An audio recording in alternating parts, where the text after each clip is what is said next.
Hello and welcome back to the garden. And it's a gorgeous sunny day, and it's the first time in quite a while we've had anything like a blue sky. It's been so gloomy over the last couple of weeks. But today it actually feels like spring, even though it's more than likely, is it still late winter? I don't know. Anyhow, it feels like spring here in the Quarry garden. All the snowdrops are out, all of the winter aconites, the hellebores, crocuses. I've got so many bulbs coming through really early this year. And something I do every year around about this time is lift and divide these snowdrops. Now these are Galanthus nivalis, which to you and I are just the common snowdrops. And I've got thousands of them now, and the reason why I've got so many is this time of year I dig them up and I move them elsewhere, and that's what I'm going to do today. So I've already dug up quite a few clumps. I'm going to divide them and move them into an area that I've been working on over the last couple of weeks, which is revamping a shrub border, an old shrub border around the back of the white garden over there, which I'll take you to. And I've been removing some dead rhododendrons, some that are past their best, cutting back some, and I've got a few more to add. Also a couple of hellebores that I've dug up. So let me take you over there and I'll show you what I've been up to. Just heading towards the border that I'm going to work in, and this is a perennial border and it hasn't been quite cut back yet. I've cut some back. Look at all the alliums and daylilies coming through already.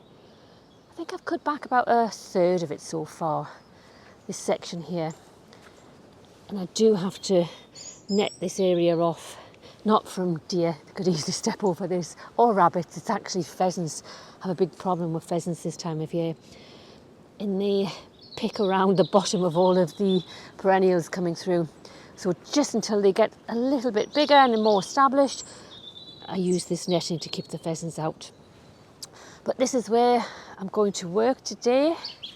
This is a rhododendron border that runs all the way around the back of the white garden. And you can see where I started to add snowdrops around this area a couple of years ago now, and they've really taken off. Apologies if there's a lot of glare here, I'm not used to filming in sunshine. But before I add any more snowdrops, I'm going to work further on around in this border and add some rhododendrons.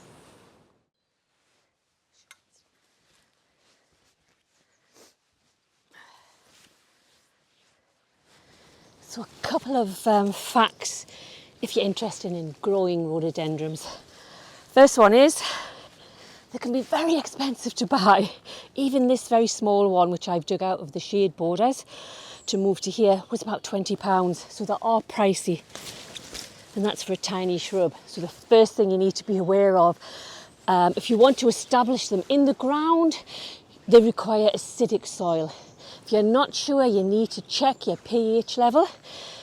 They do well between 4.5 to 6 is a level. I'm on the lower end of that scale. Mine's 4.5 to 5, and they do really well here in the Quarry garden. But if you're not sure, it's worthwhile testing. Buy one of those very small kits from the garden centre. Only cost a couple of pounds. If you don't have acidic soil, it's not to say you can't grow them. You can grow them in a pot, a small variety in a pot. Just plant them in ericaceous compost. Secondly, they don't like to be in full shade. Now I found that out by growing lots of them myself here in the woodland garden. They do require a couple of hours of sunshine a day to grow well and to flower well. I don't add anything to the soil. Got quite nice soil here in this bank side. This is a full rhododendron border, and they do quite well, even though some of them have grown very leggy over the years. I do need to remove some of the lower limbs on these trees. But another point to note is they don't like to be planted too deep. They like to be at the same level as in the pot. The roots tend to grow horizontally rather than vertically. So I do give them a nice wide planting hole when I'm planting. Keep them well watered. They don't like to dry out. They do like a moist condition. However, they don't like to sit in wet soil, particularly all winter. They don't like to have their feet wet all the time. But they do like a lot of water. If it's dry during the summer months, and they will once they're established, cope well with dryness, dry shade, water them in July and September, because those are the months that they form the flowers for the following year. And pick your spot well, because rhododendrons, yes, you can prune them back, and I'm in the process of hard pruning a lot of these shrubs back because I've neglected this border over the years. They're not plants that require pruning every year. Pick wisely. Some of them will grow anything 6-8 feet easily. I've got them even more than that, some of the bigger specimens. So pick your spot well, pick your type well. And in May time, they'll reward you with fabulous flowers. I think that's it. I'm going to plant the rest and I'll show you what it all looks like at the end. So if you want to grow snowdrops, and I do love them, even just the common variety that I grow here, one of the best ways to establish them quickly is to lift and divide them this time of year. Once the flowers have just started to die off, I'm doing this for the benefit of the video. These are still in full bloom. But they're very easy. The clumps, I've dug these out of the shade borders. They're very easy to pull apart. And there's one there, lovely, healthy bulb with lots of roots. And you can plant them individually like that, about two to three times the depth in the soil. And that's easily done. Because I'm greedy and I want an instant impact next year, I'm leaving rather a larger clump. It's about 1, 2, 3, 4, there's about 5 in there. So I'm going to plant those all together. And you might ask yourself, why do you lift them and divide them, go to all this bother when you can actually buy them as a packet of bulbs in the autumn? And the main reason why, or one of the main reasons why, is you can more or less guarantee that they will flower the following year using this method. Sometimes when you buy them from the garden centre, they'll have been packaged for a long time. The growing point insides may often have dried up, and they do take a few years to establish, planting them as bare bulbs. Whereas if you dig them up and move them this time of year, you can more or less guarantee flowers the following year. So if you do want to buy them as a potted plant now. And then when they're finished flowering, pull it apart and see how many bulbs you've got and divide them that way. And next year, instead of having one clump, you'll have several. And that's how I started. Basically lifting and dividing from a couple of small potted plants that I bought from the garden centre to what I've got now, which is thousands. And it's so easily done, and it's so cheap to do it that way too. So I'm going to cover this bankside with as many that I can, and then again I'll show you it at the end. Oh, one fact, water them in. Even if it's got wet soil like I have and it rains a lot, water them in and keep them watered, well watered, for a couple of weeks.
So moving further on around the corner, it's the same border, the same rhododendron border, just further along.